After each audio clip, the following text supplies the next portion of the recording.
Hello everyone, welcome back to Poonam ma'am learning corner.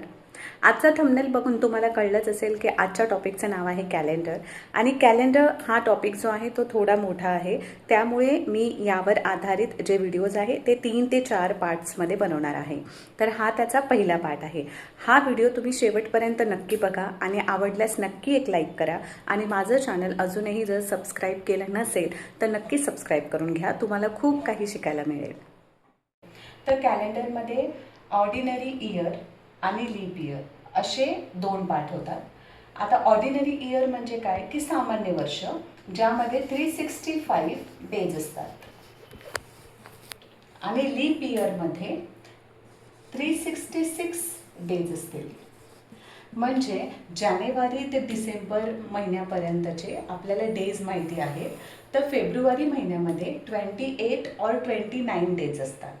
तर ordinary इयरमध्ये February महिना हा 28 डेजचा असतो. 28 डेजचा असतो. आणि लीप इयरमध्ये फेब्रुवारी जो महिना आहे तो 29 डेजचा असतो. हा फरक आहे. आणि म्हणूनच या ठिकाणी ऑर्डिनरी इयरचे जे डेज आहे ते 365 डेज आणि लीप इयरचे 366 डेज असतात. आता एखादं इयर ऑर्डिनरी इयर आहे का लीप इयर आहे हे ओळखायचं कसं? फॉर एक्झाम्पल, मी आता इथे 2024 हे वर्ष घेत आहे. तर शेवटचे 2 अंक बघायचे, म्हणजे युनिट प्लेस आणि टेन्स प्लेसचा अंक बघायचा. आणि या अंकाला जर 4ने पूर्णपणे भाग गेला तर तो येणार आहे लीप इयर. तर आता आपण इथे बघूया, 24ला आपण 4ने भाग देऊया. तर 4च्या टेबलमध्ये 24 येतो. 4 6 जा 24, म्हणजे ह्याला पूर्णपणे भाग गेला म्हणजे 2024 हे कोणतं इयर असणार आहे? Leap year. म्हणजे ह्याचे फेब्रुवारी महिन्यामध्ये 29 डेज असतील. आता त्याच पद्धतीने आपण बघूया 2025. आता शेवटी 2 अंक आपण बघणार, ज्याला 4ने पूर्णपणे भाग जातो का? नाही जात, म्हणून हे लीप इयर नाही. म्हणजे या वर्षामध्ये फेब्रुवारी महिना हा 28 डेजचा असणार आहे. त्याच पद्धतीने प्रत्येक 4 वर्षांनंतर लीप इयर येतो, हे देखील लक्षात ठेवा.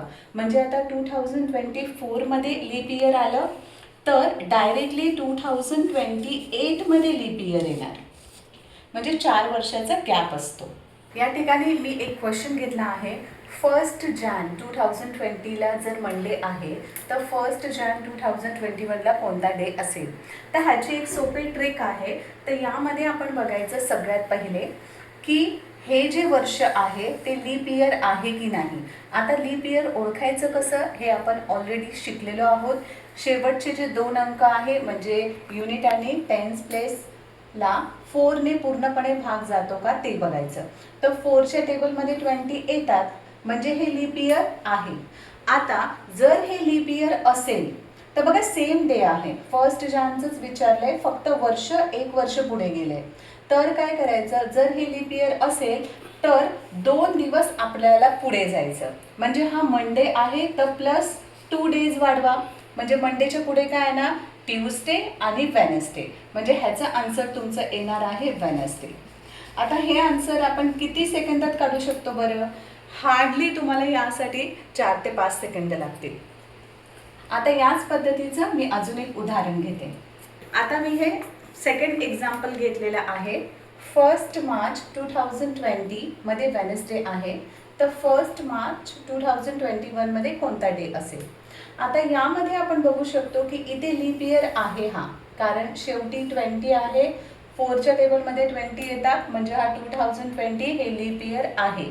तर ज्या पद्धतीने मी सांगितलं की आपल्याला 2 दिवस पुढे जायचे, परंतु हे महिना पण बघणं इम्पॉर्टंट आहे. आता लीप इयर आहे. लीप इयर आहे म्हणजे काय की फेब्रुवारी महिन्यामध्ये 29 डे असणार आहे. पण हा जो महिना विचारला आहे तो मार्च महिन्याचा विचारला आहे.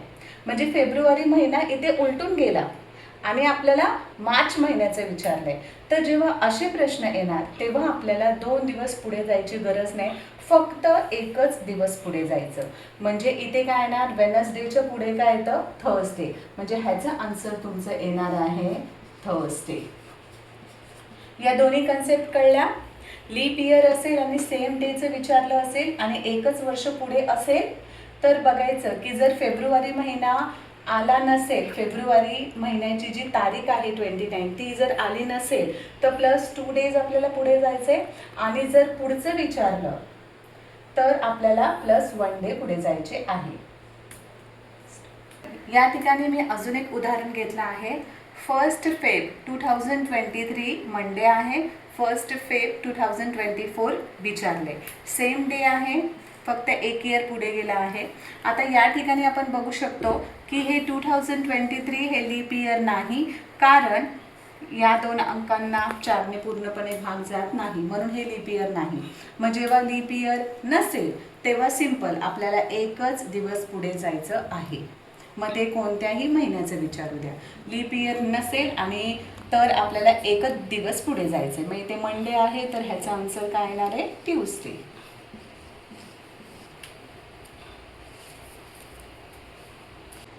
हे लक्षात ठेवायचं प्रत्येक स्टुडंटने. चिल्ड्रन्स डे हा 14 नोव्हेंबरला असतो, teachers day 5 September, independence day 15 August. कधी कधी डायरेक्ट प्रश्न विचारले जातात, म्हणून आपल्याला ही डेट माहिती असणं इम्पॉर्टंट आहे.